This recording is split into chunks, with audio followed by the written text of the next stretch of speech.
Hi, I'm Emily, and that is not a pen name. I really wanted to make this video because I need to introduce you to someone, and I just filmed my second recent reads, and I realized I should really explain things like spoilers and my rating system. But let's get into the most interesting part of that, and let's introduce you to the love of my life. Come here. Hi! So this is Truth. He's 14 years old. He's beauty, and I just woke him up, so forgive him for being grumpy. Yeah, this is the love of my life. I'm very surprised he hasn't shown up in any of my videos, especially the first one I did when I was filming in front of my bed, and he was... I think the first time that I tried to film that, he was actually sitting behind me on the bed, and then he moved halfway through. But he is the love of my life. His name is Truth because of the Sword of Truth series. I named him Truth Seeker because of that series. Mostly what he does right now is beg me for food and sleep a lot. He's getting to be much senior in his senior years, but he's a sweetling.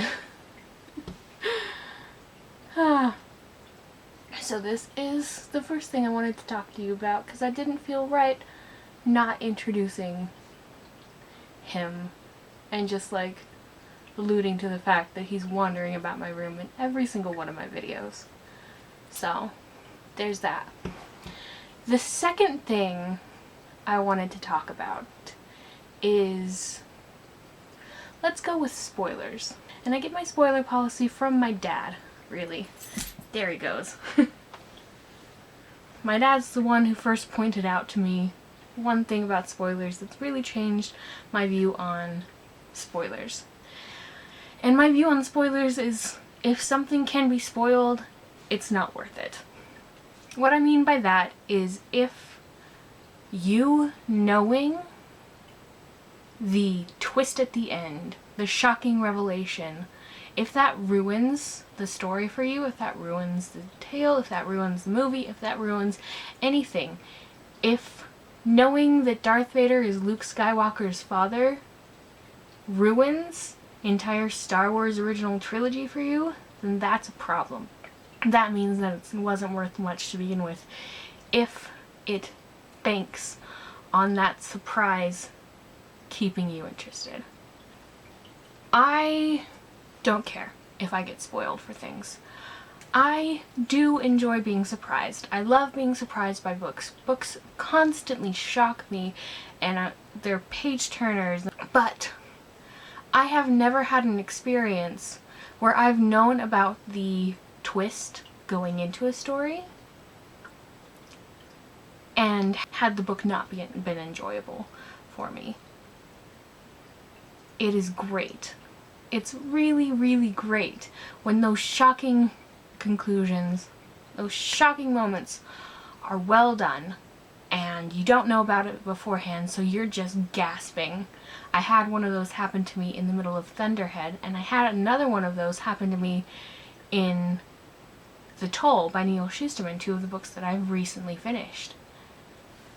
But I will tell you, if I had read them before, if I hadn't read them before I had heard what the shocking turn was, I'd be fine, because the writing held up. And that's where I'm coming from. I don't care about spoilers because I still find enjoyment in experiencing it.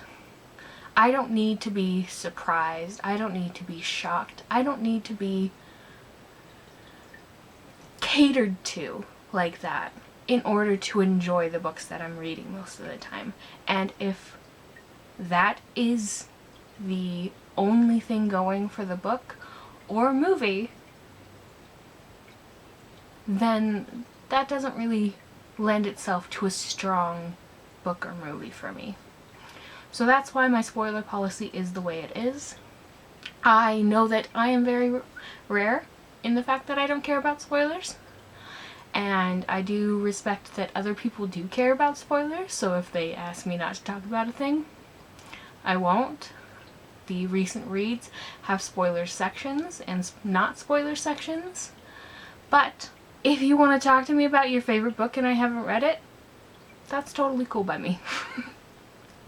The last thing I want to talk about in this little chatty video of mine is my rating system. Now, this is the first year that I really said, you know what, I want to track what I read and I want to rate what I read. Because I have never done that. I'm really bad at tracking things in general. I've kept a bullet journal for 4 years now. And I am terrible at tracking. But I think early 2019, I started tracking movies and giving them a 1 to 5 star rating. And how I did that was based on how much I liked it to the point of wanting to watch it again. Knowing that I never really rated things before I started rating movies, I've kind of adapted this 5-star rating to my books. 1 star, I will tell you, I don't really have any, because they're books that I want gone. They're books that I hate so much, or that I'm so disappointed in, or that I'm so upset with, that I'm just, get out of here, never. 2 stars are books that, okay, I might have minorly enjoyed them, but overall they were terrible, probably will never pick up again.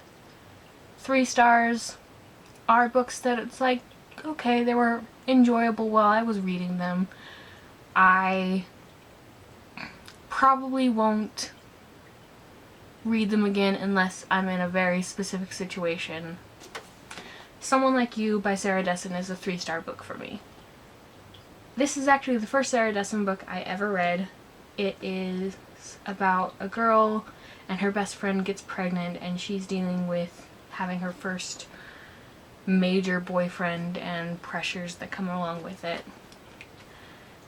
All in all, it's one of my least favorite Sarah Dessen books. I have a soft spot in my heart for it because it's the first Sarah Dessen book I read, so that's a 3-star book for me. 4-star books are books that I really like and will definitely reread when I'm in the mood. This is a 4-star book for me. I really liked it. I like it on audiobook a lot more than I like it in print. But I really enjoy this story. I really enjoy the series. When I read it, I'll read the entire series along with it. I won't forget what happens in this book for a while. It sticks with me a little bit more than like the 3-star reads. Let's talk about 5-star reads, and let's talk about this one because it was in first recent reads I did. This is a 5-star book for me. I love this book. I think it's a great book. I find enjoyment in it every single time I read it. Another example of 5-star for me would be Crown Jewel.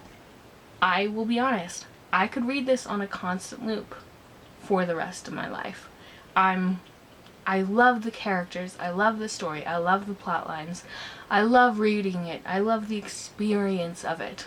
Those are 5-star reads for me. So in general, my rating system is based on how much I like it, yes, and how likely I am to reread, rewatch, re-experience it.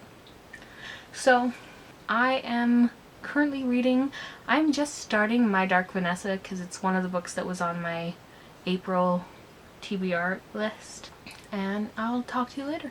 Bye!